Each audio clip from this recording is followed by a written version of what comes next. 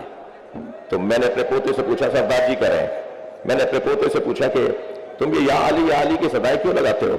تو کہنے لگا دادا کیا کروں، جب میں یا علی کہتا ہوں میرے اندر طاقت آتی ہے۔ تو یہ تو نام ہی طاقت آور ہے۔ اور یاد رکھو میرے بچوں، اسم اعظم مجھے نہیں معلوم کتنے ہیں، مگر مجھے یہ پتا ہے کہ یا علی اسم اعظم ہے۔ جی میرا دل کہہ رہا ہے بلال بھائی کہ یہ ایک بات ان بچوں کو منتقل کر دوں۔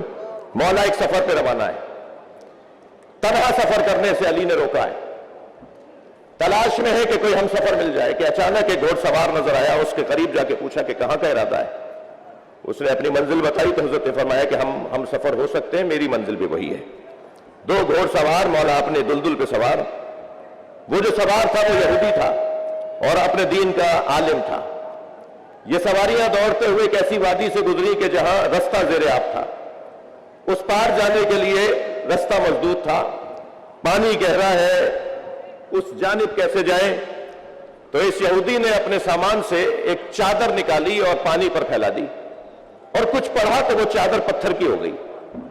یہ اپنا گھوڑا اس پار لے گیا، وہاں جا کے کہنے لگا میرے پاس تو اسم اعظم ہے، آپ کے پاس کیا ہے؟ حضرت نے اپنے دلدل کی گردن پر ہاتھ پھیرتے ہوئے فرمایا تم پانی پہ چل کے جاؤ گے۔ مولا کا گھوڑا پانی پہ چلتا ہوا اس پار گیا تو اسے تو تعجب دوبالا ہو گیا، دوہرا ہو گیا، کہنے لگا میرے پاس تو اسم اعظم ہے تو میں دریا پار کر گیا، پانی پار کر گیا، آپ کے پاس کیا ہے؟ حضرت نے فرمایا وہ اسم اعظم کیا ہے؟ کہنے لگا بتانے کی اجازت نہیں ہے، مگر میرے آپ اچھے ہم سفر ہیں اور باکمال ہیں، اس لیے میں بتا دیتا ہوں آخری نبی کے وصی کا نام۔ مولا نے فرمایا جس کا نام لے کے تم دریا پار کرتے ہو وہ علی میں ہوں۔ لہذا جتنا زیادہ ذکر مولا کائنات میں اپنا وقت لگایا جائے،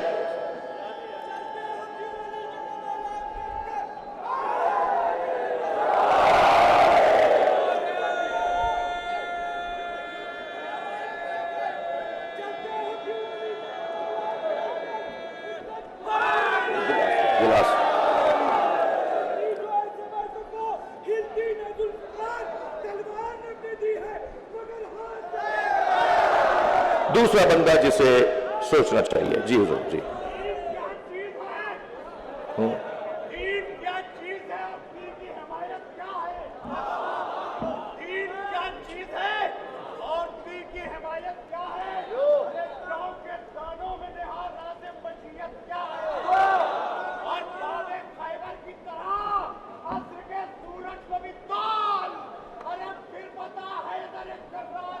طاقت، واہ واہ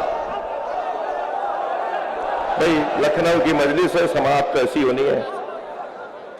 دوسرا وہ بندہ جسے کنجوس کہتے ہیں اس کا، دوسرا وہ بندہ جسے بزدل کہتے ہیں اس کا مولا علی سے کوئی تعلق نہیں ہے۔ تیسرا جسے 6 دفعہ سوچنا چاہیے وہ ہے تنگ نظر، چھوٹے دماغ والا، محدود سوچ والا، فصیلیں اٹھانے والا، دیواریں کھڑی کرنے والا، لڑانے اور لڑنے والا، جس کا کام سوائے فاصلے ڈالنے کے کوئی اور نہ ہو۔ مولا کی بارگاہ میں صرف علی کے چاہنے والے نہیں آتے تھے، حتیٰ مولا کی بارگاہ میں تو وہ لوگ بھی ہوتے تھے جو خود مولا کائنات کو نہیں مانتے تھے۔ کتنا مشہور خطبہ ہے، خطبہ ہے حمام، جب حمام ابن عبادہ نے کہا صف لنا یا علی صف لی المتقین کأننی نرا، مولا مجھے متقین کی صفات بیان کر کے بتائے اور ایسے وہ فرمائے کہ گویا میں اپنی آنکھوں سے متقین کو دیکھ رہا ہوں۔ فتطاقل علیہ السلام من جوابے، راوی کہتا ہے مولا نے جواب دینے سے گریز کیا، اس کا اصرار بڑھا تو حضرت نے قرآن کی ایک آیت پڑھ دی، یا حمام اتق اللہ واحسن ان اللہ مع الذین اتقوا والذین هم محسنون، اے حمام تقوی پروردگار اختیار کرو اور نیکوکاروں کے ساتھ رہو، اللہ نیکوکاروں کے ساتھ ہے۔ یہ جب حضرت نے کہہ دیا تو راوی کہتا ہے کہ فلم یقنا حمام کھانے نہیں ہوا۔ جب حمام کھانے نہیں ہوئے تو مولا نے پھر خود ارشاد فرمایا، 110 صفتیں متقین کی بیان فرمائی، اور لگتا ایسا ہے کہ یہ بیان ابھی اور آگے بڑھتا کہ چیخنے کی آواز آئی. سب نے مڑ کر دیکھا تو حمام کا دم نکل چکا تھا. حضرت نے جنازہ دیکھ کر فرمایا انی اخاف حال ہے، مجھے اسی بات کا تو خوف تھا جو میں جواب نہیں دے رہا تھا. تو وہاں موجود ایک شخص نے کہا کہ یا علی ان باتوں کا اثر آپ پر کیوں نہیں ہوتا؟ ایک بندہ مر گیا، آپ کے خطاب سے ایک انسان کا دم نکل گیا، آپ کے بیان سے متاثر ہو کر کانپ کانپ کر رو رو کر حمام ابن عبادہ کا دم نکل گیا. کہتا ہے ان باتوں کا اثر آپ پر کیوں نہیں ہوتا؟ یہ لہجہ بتا رہا ہے کہ یہ بولنے والا علی کا دشمن ہے، مگر علی سے بول رہا ہے. پریشان وہ ہو جس کے پاس جواب نہ ہو. سوال ہونا عیب ہے، سوال ہونا عیب نہیں ہے، جواب نہ ہونا عیب ہے. کہنے لگا ان باتوں کا اثر آپ پر کیوں نہیں ہوتا تھا؟ مولا کا جواب سنیے. مولا فرماتے ہیں تیرے منہ میں شیطان کی زبان بول رہی ہے. علی نے فیصلہ کر دیا جو زبان علی کے خلاف چلے وہ شیطان کی زبان. اور پھر میرے مولا نے فرمایا سن میرے مولا فرماتے ہیں انی بحر العلم، میرے پاس علم کا سمندر ہے. الذی لا تقسم الدوالی، جو ڈولے سے خالی نہیں ہوتا. میں بحر علم ہوں، میں سیلاب معرفت ہوں، جو میرے سامنے آتا ہے اسے نقصان ہوتا ہے. تنگ نظر مولا علی کا چاہنے والا نہیں ہو سکتا. میرے بچوں، آپ سے مجھے بزرگوں سے کچھ دیر کے لیے ہاتھ جوڑ کر کہوں گا کہ کوئی بات ناگوار ہو تو سنی انسنی کر دیجیے گا. میں ان جوانوں سے بات کر رہا ہوں، آپ آمادہ کریں اپنے علاقے کے بزرگوں کو کہ بس بہت ہو گئی، بس تقسیم کا دور ختم ہو گیا، بس اختلافات بہت ہو گئے. قوم یہ نہیں چاہتی، ملت یہ نہیں چاہتی.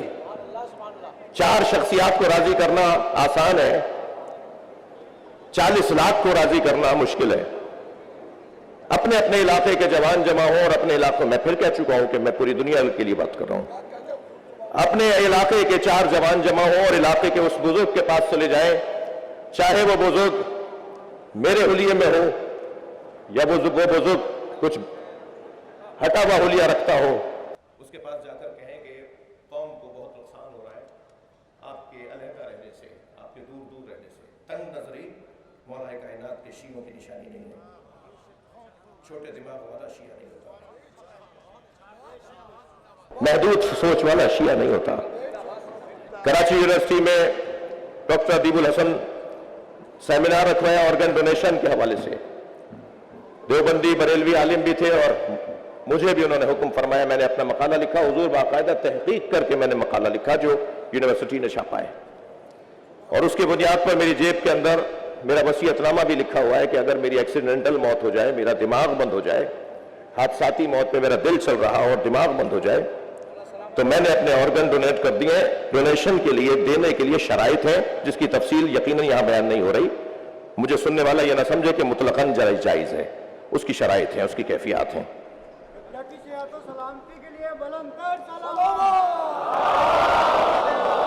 تو نہیں بھائی، ایک صاحب اللہم صلی علی محمد وعلی محمد، ایک صاحب فرمانے لگے مولانا اگر میرے گردے کسی سنی کو لگ گئے.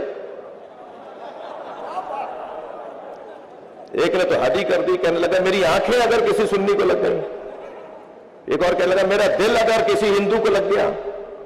اچھا، سری لنکا والوں کی اور مغربی دنیا والوں کی آنکھیں خوب لگوا رہے ہیں ہم لوگ.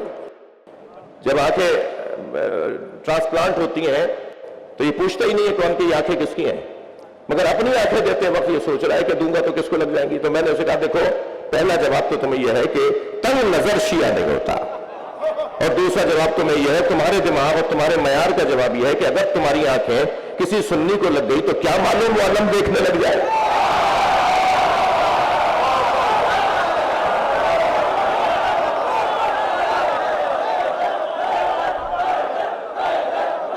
مل کر کے آخر والے بھی، سیدھے ہاتھ والے بھی.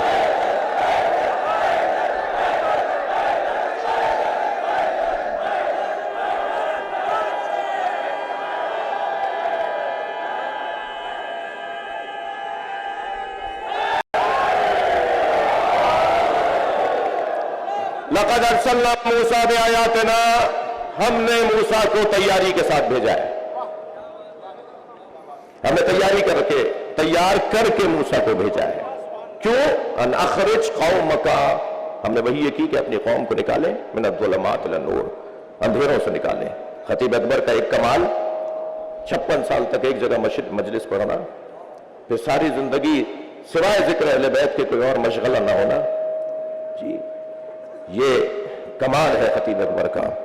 یہ کام ہے ظلمات سے نکال کر نور کی طرف لے جانا۔ اہل دقت تشریف فرمائے، اللہ نے نور کی جمع بیان نہیں کی، ظلمات ضرور بیان ہوئی، ضد ضرور جمع بیان ہوئی ہے، مگر نور کی جمع نہیں ہے، اس لیے کہ اندھیرے بہت سے ہوتے ہیں۔ جہالت کا اندھیرا ہوتا ہے، حسد کا اندھیرا ہوتا ہے، دوست کا اندھیرا ہوتا ہے، جی اناد کا اندھیرا ہوتا ہے، تعصب کا اندھیرا ہوتا ہے، اندھیرے بہت سے ہوتے ہیں۔ اور یاد رکھو میرے بچوں، شخصیت کو قتل کرنے کے لیے گرم اسلحہ استعمال میں نہیں آتا۔ شخص کو گرم اسلحے سے مارا جاتا ہے، مگر شخصیت گرم اسلحے سے نہیں ماری جاتی۔ شخصیت جن اسلحوں سے ماری جاتی ہے ان میں سب سے پہلا اسلحہ جہالت ہے۔ جہالت ایک اسلحہ ہے جو شخصیت کش ہے۔ شخصیت کش اسلحے کو آج ایک جملے میں مارنے کی کوشش کرو۔ اگر کوئی اس بیماری سے اور اس مرض سے اور اس خامی سے بچنا چاہتا ہے تو خبردار دور دور نہ رہے، قریب آ کر بات کرے، مجلس میں آ کر بات کرے، اور جب مجلس میں آ کر وہ بات کرے گا اور بیٹھے گا اور سنے گا تو اس کی جہالت دور ہوگی۔ جہالت شخصیت کش۔ ایک کتاب دو مجھے، کتاب دو۔ میں کل ایک صاحب سے بات ہوئی، میں نے کہا میں پابند نہیں ہوں کہ میں آپ کو وضاحتیں دوں، مجھے کسی کو وضاحت دینے کی ضرورت نہیں ہے، میرا ضمیر مطمئن ہے، میری بیوی مجھ سے راضی ہے، جس کا ایک جلوائی ہے۔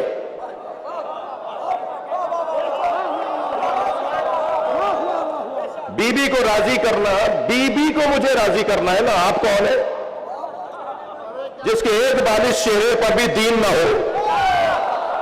وہ چاہ رہا ہے کہ میں اسے راضی کروں، تو میں کسی کا پابند نہیں ہوں۔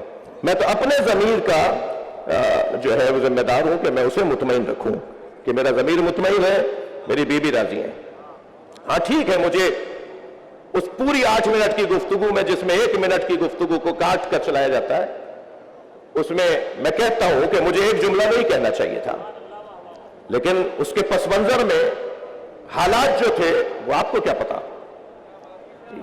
ہمارے اس بیان سے ہمارے ملک میں پہلی محرم کو کسی کا جلوس نکلنا بند ہو گیا، تو یہ خدمت شمار کی جائے گی یا اس کو موقع تلاش کر کے رکاوٹیں ڈالنے کی کوشش کی جائیں گی؟ میں کسی کا پابند نہیں، مگر ممکن ہے اب بھی میرے بعض دوست کہے کہ آپ کو ضرورت کیا تھی اس بات کو لانے کی۔ میں نے شاید بعض دوستوں نے کہا بھی کہ آپ یہ بات کیا ضرورت آ رہی کرنے کی، لیکن مجھے وہ نہیں، یہ عزیز ہے۔ ان بچوں کے، ان جوانوں کے ذہنوں میں جو غلط فہمی ڈالی جاتی ہے، وہ کیا کہا، کس نے کہا، کاٹ پیٹ کر کیا سنایا گیا، میں تو اس کتاب کا ذمہ دار ہوں جس کے بعد 1000 شیعہ ہو چکا ہے، اور اس میں لکھا ہے کہ سیدہ کے ساتھ کیا ہوا۔ 46 کتابیں دکھائی ہیں، اس میں عکس موجود ہیں، میں یاسوب عباس صاحب کو دے کے جا رہا ہوں۔ سیدہ کے دفاع میں تو میرا یہ کام ہے، وہ نہ جانے آپ نے کیا سن لیا۔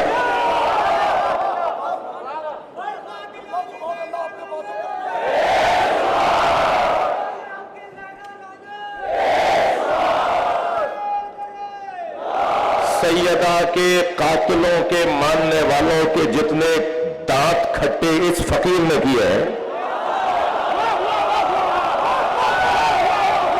آپ کے ہندوستان سے ایک بیان جاتا ہے، شہنشاہ حسین نقوی کی خطرناک تقریریں ہوتی ہیں، وہ یہاں کا کوئی مولوی صاحب ہے، اور کیا خطرناک تقریریں ہوتی ہیں، اس کی روزانہ کوئی نہ کوئی شیعہ ہو رہا ہے۔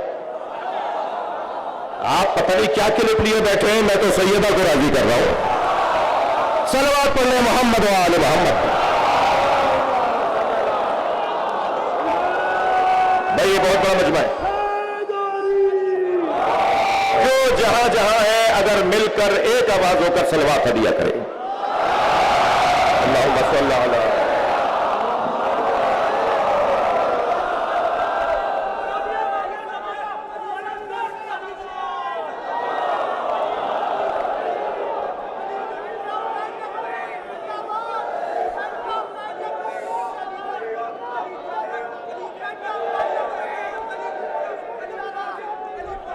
سنو اسے، سنو انہیں، سنو.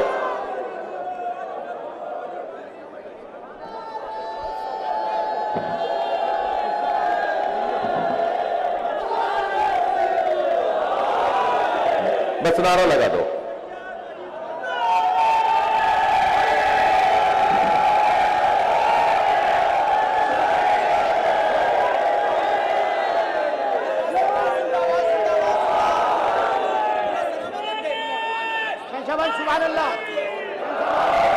میں پھر کہہ رہا ہوں کہ یہ کسی کے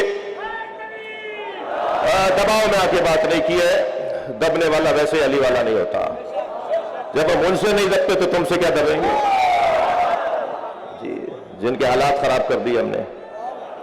الحمدللہ آپ سب کی دعائیں، آپ سب کی محبتیں، اور سب سے بڑی جو تائید حضرت زہرا ہے وہ سب سے بڑا سرمایہ ہے. ایک صلوات ہدیہ کر دے محمد والمان. بہت بڑا مجمع ہے، نہ جانے کہاں کہاں سے کیا کیا نعرے لگ رہے ہیں. سب تو میری کان میں نہیں آتے نا، اور میں سارے نعروں کا ذمہ دار بھی نہیں ہوں. وہ وہی ذمہ دار ہے جو نعرہ لگا رہا ہے. ایک صلوات اور پڑھ لیں محمد و آل محمد. بھائی اس سے بلند صلوات. صلی اللہ. بھائی میر انیس کی قبر تک آواز پہنچے صلوات کی.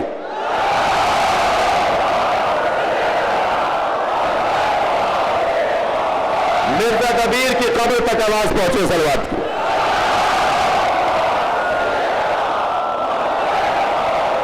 اور خطیب اکبر کی قبر تک آواز پہنچے صلوات کی.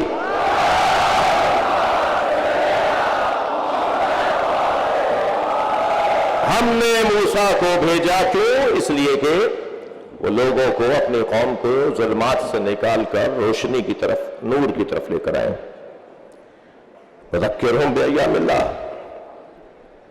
اور اے موسیٰ ہم نے تمہیں وحی کی، موسیٰ کو ہم نے وحی کہ موسیٰ اپنی قوم کے سامنے اللہ کے ایام کو دہراؤ. اللہ کے ایام، میرے اور آپ کے ایام تو سمجھ میں آتے ہیں. ہمارے جو دنیا میں آئے ہیں ان کے ایام تو سمجھ میں آتے ہیں. یہ اللہ کے ایام کا کیا مطلب ہے؟ اللہ تو ازلی اور ابدی ہے. اللہ تو لم یلد ولم یولد ہے. اللہ تو اللہ الصمد ہے. پھر اس کے ایام کا کیا مطلب ہے؟ اس کے دنوں کا کیا مطلب ہے؟ لہذا میرے معصوم امام فرماتے ہیں اللہ کے 3 دن ہیں. اللہ اکبر. جس دن اللہ سمجھ میں آتا ہے، جس دن اللہ ماننا مجبوری ہو جائے گی، جس دن، میں ہندو برادری سے بات کر رہا ہوں، جس دن اللہ کو ماننا. کون سا اللہ؟ وہ اللہ جو مصطفیٰ نے سمجھایا. اپنے ہاتھ کا اللہ نہیں، اپنی پسند کا اللہ نہیں. وہ اللہ جو علی نے سمجھایا، وہ اللہ جس کی کنیز خاص فاطمہ زہرا ہے. میں اللہ کی بات کر رہا ہوں، اپنے ہاتھ کا اللہ نہیں. یہ انسان بڑا عجیب ہے. یہ ہر با کمال کو اللہ بول دیتا ہے. یہ ہر جگہ کمال دیکھتا ہے تو کہتا ہے یہ اللہ. اور یہ فطری بات بھی ہے کسی حد تک کہ کمال طلبی، کمال جوئی ہمارے اندر کی آواز ہے. کسی کے نزدیک کمال علم تو اہل علم سے وہ دوستی. کسی کے نزدیک کمال شجاعت تو وہ بہادروں سے دوستی کرتا ہے. کسی کے نزدیک کمال حسن ظاہری تو حسینوں کے دروازے پر. کسی کے نزدیک کمال سخاوت تو وہ سخیوں سے دوستی کرتا ہے. کسی کے نزدیک کمال کرسی منصب تو اہل منصب سے. کسی کے نزدیک کمال شہرت تو وہ مشاہیر سے دوستی کرتا ہے. اللہ نہیں چاہتا تھا کہ لوگ در در کی ٹھوکریں کھائیں. اللہ نے ایک ہی گھر میں سارے کمال رکھ دیے. یہ جو کمال طلبی ہے نا، تو جس کو دیکھا اسے، یعنی باکمال دیکھا اس کے آگے جھک لیے. تو اگر یہی عنوان ہے کمال کا، تو عزیزان گرامی اگر پتھر میں کوئی کمال ہے تو پھر وہ باکمال جس کے ہاتھوں پہ کلمہ پڑھ رہا ہو، اس باکمال کو کیا کریں گے؟ اگر درخت اس قابل ہے کہ اس کی پرستش کی جائے تو پھر اس کا کیا کہیں کہ جو حکم کرے تو درخت چلتا ہوا آ جائے. اگر سورج باکمال ہے کہ اس کی پرستش کی جائے تو اس کا کیا مقام ہے کہ سورج کو اشارے سے پلٹا دیتا ہے. اگر چاند باکمال ہے تو اس کا کیا مقام ہے جس نے ایک اشارے سے چاند کو 2 ٹکڑے کر دیا. عزیزان گرامی اگر کوئی انسان باکمال ہے تو اس انسان کا کیا کہیں گے جو اس انسان کے لیے کہتا ہوں میں محمد کے غلاموں میں غلام. لہذا کمال پرستی، کمال جوئی کا بھی کوئی معیار ہے، ہمیں معیار کے مطابق اپنے مرکز کو تلاش کرنا ہے۔ یہ ہے ظلمتوں سے نکال کر، اندھیروں سے نکال کر روشنی کی طرف لے جانے کا سفر، وہ جو اللہ کے ایام ہیں، جن ایام میں اللہ پہچانا جاتا ہے، اللہ جانا جاتا ہے، اللہ مانا جاتا ہے، وہ ایام کون سے ہیں؟ ان میں معصوم فرماتے ہیں وہ یوم اللہ یوم ظہور ہے، معصوم فرماتے ہیں وہ یوم اللہ یوم القیامہ ہے، مگر تیسرا دن سن لیجئے، معصوم فرماتے ہیں وہ یوم اللہ یوم عاشورہ ہے، یوم عاشورہ یوم اللہ ہے، جس دن اللہ مانا جاتا ہے۔ ایک بڑا مضبوط جملہ ہے، اللہ ان کی روح کو شاد کرے۔ اللہ ہے پر انگنت دلیلیں ہیں، کتنی دلیلیں چاہیے؟ اللہ ہے پر انگنت دلیلیں، مگر سب سے بڑی دلیل اللہ ہے پر عصر عاشور حسین کا اطمینان، یہ اللہ ہے۔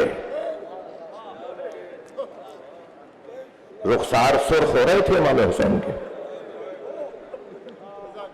رخساروں کی سرخی اطمینان قلب کی علامت ہے، چہرے کا پھیکا پن اضطراب کی علامت ہے، اور یہ رخساروں کی سرخی اور بڑھتی چلی گئی جب میرے مولا نے لاشوں پر لاشیں اٹھائے۔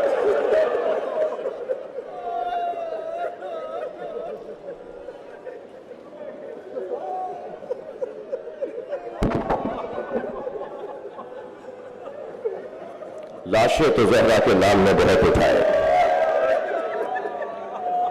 بلکہ کہوں کہ صبح سے عصر تک سارے لاشیں خود اٹھائے۔ اگر کوئی بڑھ کے کہتا تھا نا کہ یہ غلام ہے تو فرماتے تھے یہ میرا مہمان ہے۔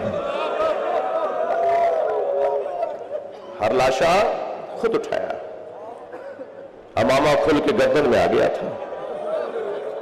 بعض جوان بچے سوال کرتے ہیں کہ آپ مصائب پڑھتے وقت علماء امامہ کیوں اتار دیتے ہیں، خطبہ کلاه کیوں اتار دیتے ہیں؟ اس لیے کہ اب بات وہ ہو رہی ہے کہ جس کی بات ہو رہی ہے اس کے سر پہ امامہ نہیں تھا۔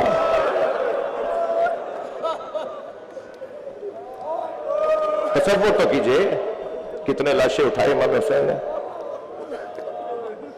میں نے فضائل کا دورانیہ کچھ کم کر دیا، مجھے کچھ دیر مصائب پڑھنے کے لیے۔ لاشیں بہت اٹھائے۔ حر کا بیٹا علی ابن حر علیہ السلام، جب اس نے اپنے بابا کو آواز دی نا کہ بابا میری مدد کریں، گرز لگ چکا تھا، گھوڑے سے گر گیا تھا، تو اولاد والوں جان سکتے ہو، جانتے ہیں نا کہ اگر اس حالت میں اولاد ماں باپ کو پکارے تو وہ جو بستر پہ لیٹا باپ ہوتا ہے نا، وہ کم سے کم بستر سے گر کے بتاتا ہے کہ بیٹا میں اتنا کر سکتا تھا۔ جی، اور کتنی جلدی پہنچا ہوگا اپنے بیٹے کے لاشے پر۔ ایک مرتبہ دل کی دھڑکنیں بڑھ جاتی ہیں کہ جب ہور پہنچا تو کیا دیکھا، حسین لاشیں اٹھا چکے۔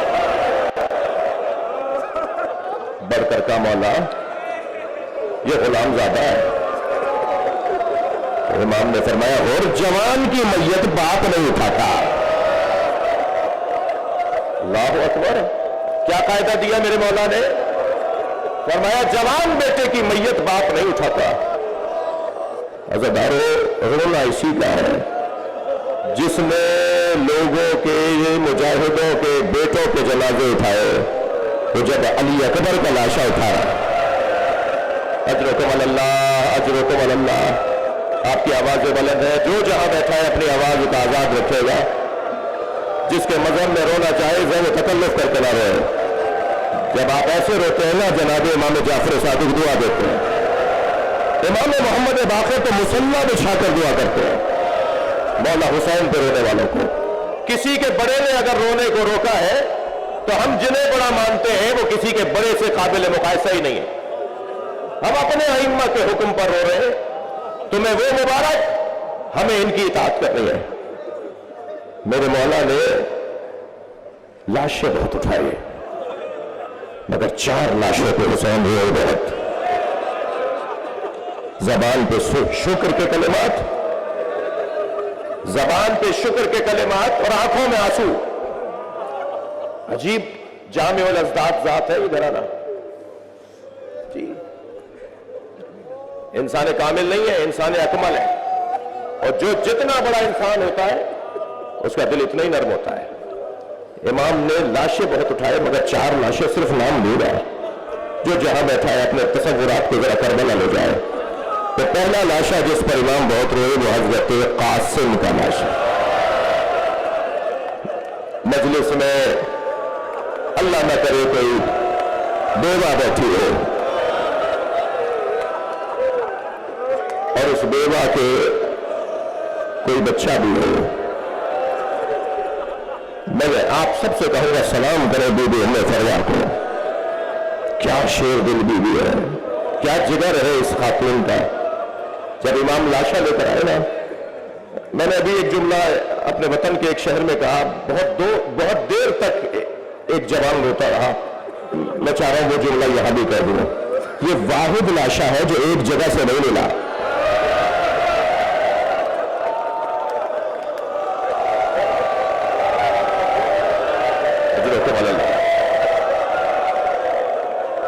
امام لاشا لے کر خیمگاہ کی طرف آئے.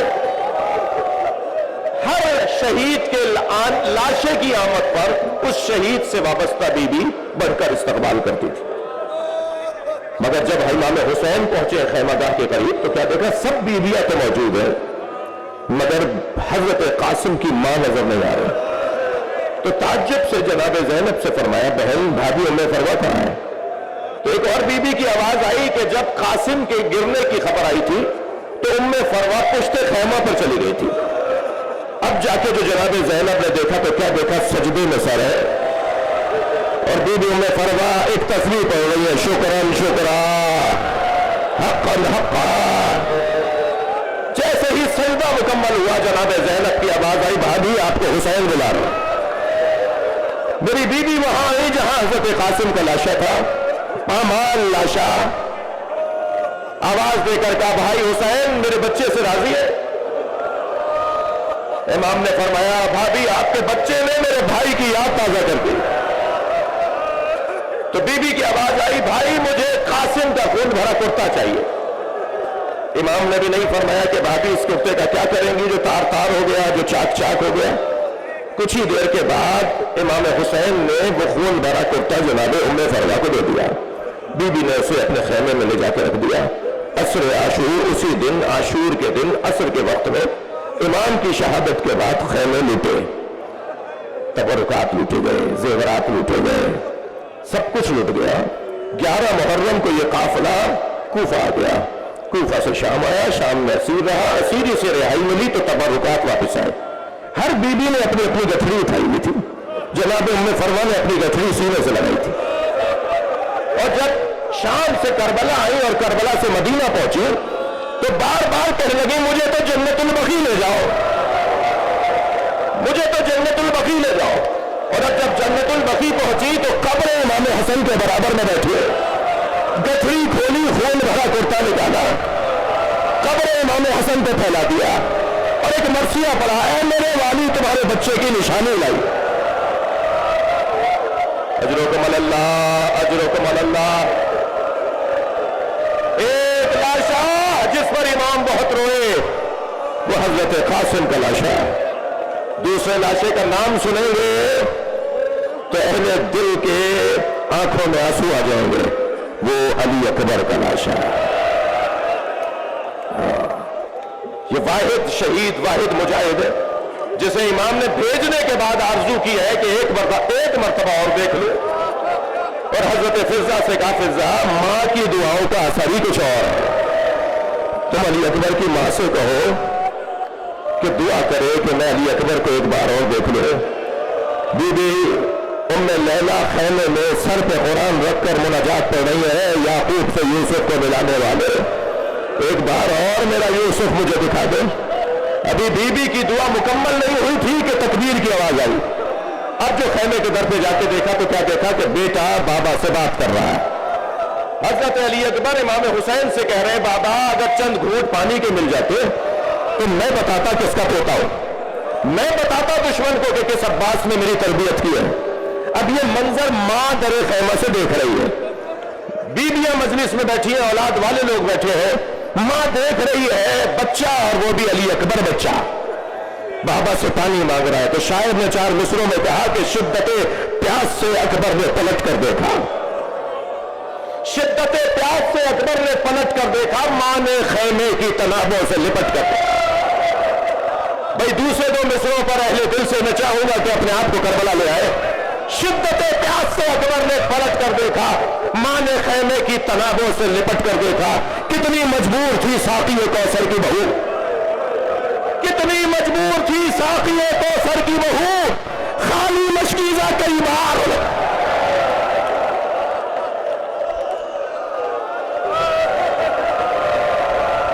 اجرکم اللہ۔ یہ دوسرا لاشا جس پر امام کی آنکھوں میں آنسو رہے، تیسرے لاشے کا نام بتا دوں گا، اور وہ لاشا ہے عباس کا لاشا۔ حق ہے ایسے رونا، جسے رونا نہیں آ رہا وہ اللہ سے آنسو مانگے اور دعا یہ کرے کہ ایک قطرہ عشق حسین کے نام پر مجھے عطا کر دے۔ ہماری ساری عبادتیں اگر اس کا کوئی ضامن ہے تو یہ آنسو ہے۔ اجرکم اللہ۔ بہت وڈی ہے۔ چوتھے لاشے کا نام بتاؤں؟ بہت سنبھل کے بول رہے ہو، میری کیفیت غیر ہو رہی ہے۔ ایک اور لاشا جس پر امام روئے، اور وہ چوتھا لاشا جس پہ سب سے زیادہ روئے، وہ لاشا چھوٹا بہت تھا، وہ لاشا چھوٹا بہت تھا مگر حسین سے اٹھتا نہیں تھا۔ کبھی آگے جاتے تھے انا للہ، کبھی الٹے پیر واپس آتے تھے رضن بقضائہ و تسلیما لامرہ۔ رونے والے امام حسین نے بچے کے لاشے پہ ابا کا دامن ڈالا ہوا تھا، لے کر کیوں گئے تھے؟ پانی پلانے کے لیے۔ چھوٹے چھوٹے بچے بھی میں دیکھ رہا ہوں جگہ جگہ مجلس میں، جب بچوں کے درمیان کہا جائے کہ فلاں چیز ہم تمہیں دیں گے مگر پہلے چھوٹے بھائی کو دیں گے، تو سارے بچے جو اس سے بڑے ہوتے ہیں وہ انتظار میں رہتے ہیں کہ پہلے اسے مل جائے پھر ہمیں ملے گا۔ امام علی اصغر کو لے کر گئے ہیں پانی پلانے، تو جب لے کر آئے نا تو جناب سکینہ نے دیکھا، اللہ اکبر، تو دور سے آواز دے کر کہا بابا میں بھی پیاسی ہوں، بابا مجھے بھی پانی پلا لائیے۔ حسین کیا بتائے کیسا پانی پلایا؟ لکھنؤ کی تہذیب ازا بر صغیر میں عزادار خاندان، ماتمی خاندان، ذاکروں کی اولاد ہو۔ ابھی چند سال پہلے ایک جوان 6 محرم ایک جوان میرے پاس آیا، کہنے لگا مولانا میں مچھلی خرید کر لایا۔ میں نے باجی سے کہا، بڑی آپا سے کہا مجھے مچھلی تل دو، تو دادی بیٹھی ہوئی تھی تخت پر، تو ان کی آواز آئی بیٹا محرم میں مچھلی نہیں کھاتے۔ تو میں نے دادی سے کہا دادی حلال تو حلال ہے محرم ہو یا ربیع الاول۔ تو کہنے لگے ہاں تم آج جدید زمانے کے لوگ ہو نا، آج کے بچے ہماری کہاں بات مانیں گے، جاؤ جا کے مولانا سے پوچھو۔ تو مولانا میں آپ کے پاس آیا ہوں، میں مچھلی کھا لوں؟ تو جب بول رہا تھا تو میں رو رہا تھا۔ میں نے روتے ہوئے اسے کہا میں اتنا بڑا عالم نہیں ہوں، مجھے اس مسئلے کا جواب نہیں آتا، تم دادی کی بات مان لو۔ کہنے لگا میں سمجھا نہیں۔ میں نے کہا تم دادی کی بات مان لو، وہ صحیح کہہ رہی ہیں۔ کہنے لگا مولانا سمجھائیے۔ میں نے کہا کیا سمجھاؤ؟ امام حسین نے علی اصغر کے تڑپڑے کو اما ترونا کیسا یتلذا، دیکھ نہیں رہے میرا بچہ مچھلی کی طرح منہ کھولتا؟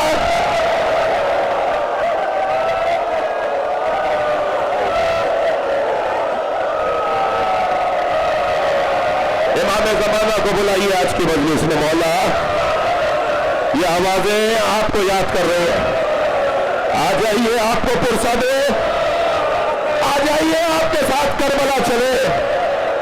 وہ سرخ پرچم جو آپ کے جد کے مزار پر حسین مولا کے مزار پر لگا ہے، اسے اتار کر آپ کے ساتھ آپ کی حمایت میں، آپ کی اطاعت میں زندگی گزارو۔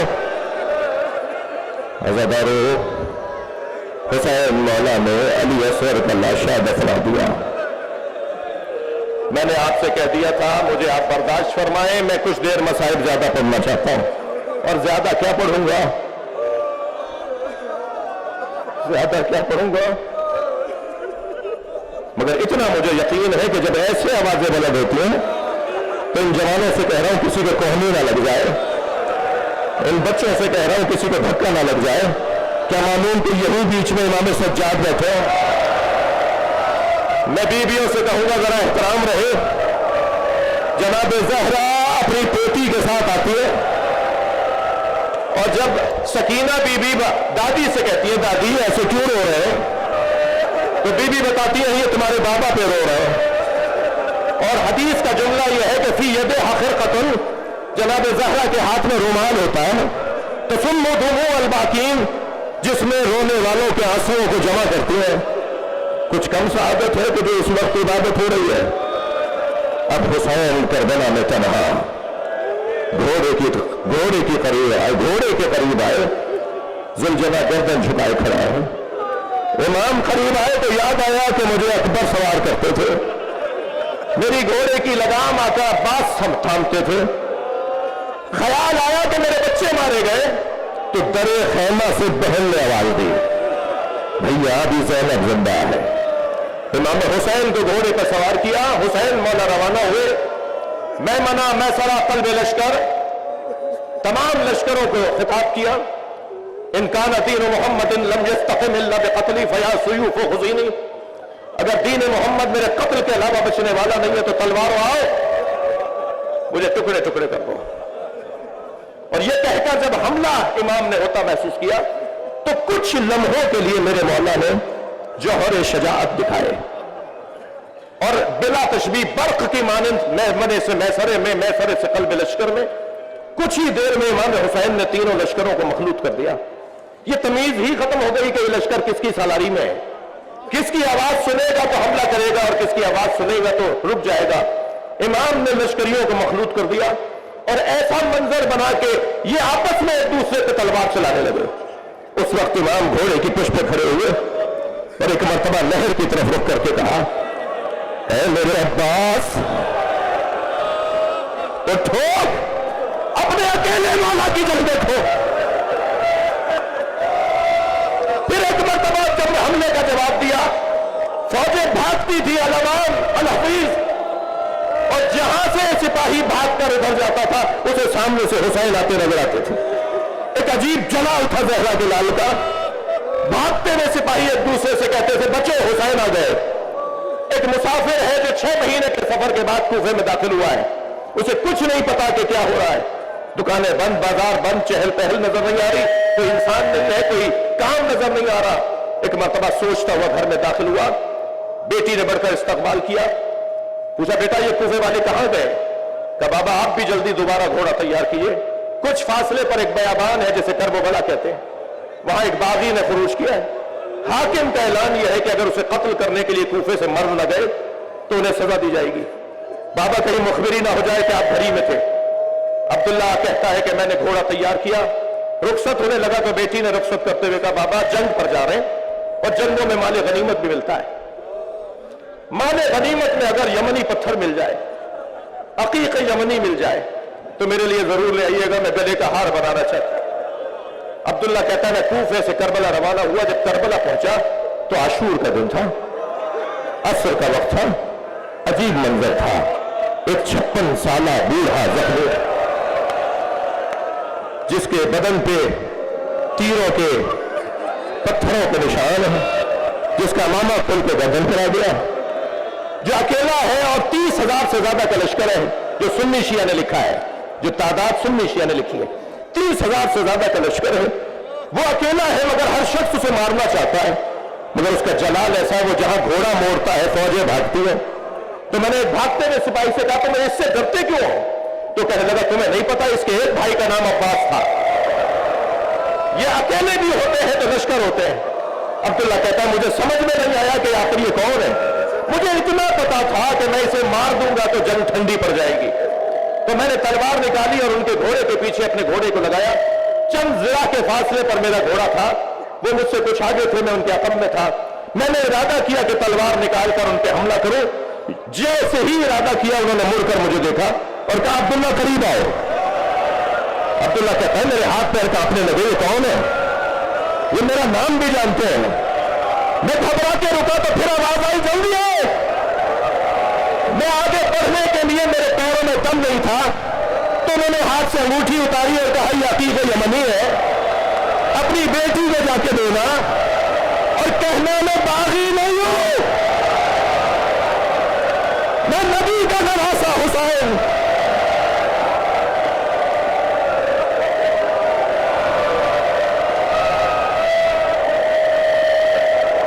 بس عزیزانو, مجلس ہو گئی. مجھے ایک جملہ کہنے دیجئے. عبداللہ والا کے قدموں میں گر گیا, تلوار اٹھا کے دفاع کرنے لگا, سپاہیوں کو یزیدیوں کو دور کرنے لگا, اور امام بار بار کہنے لگے عبداللہ چلے جاؤ, عبداللہ چلے جاؤ. تو کہ میرا مولا آپ کو تنہا چھوڑ کے کیسے جاؤں, مولا میں آپ کو اکیلا چھوڑ کر کیسے جاؤں. تو حسین کی آواز آئی عبداللہ چلے جاؤ. کچھ دنوں بعد میری بہن زینب آئے گی, انہیں چادر دے دینا, میری ماں بہنے دے مقدہ ہو جاتا. الا لعنت اللہ علی القوم الظالمین فسيعلم الذين ظلموا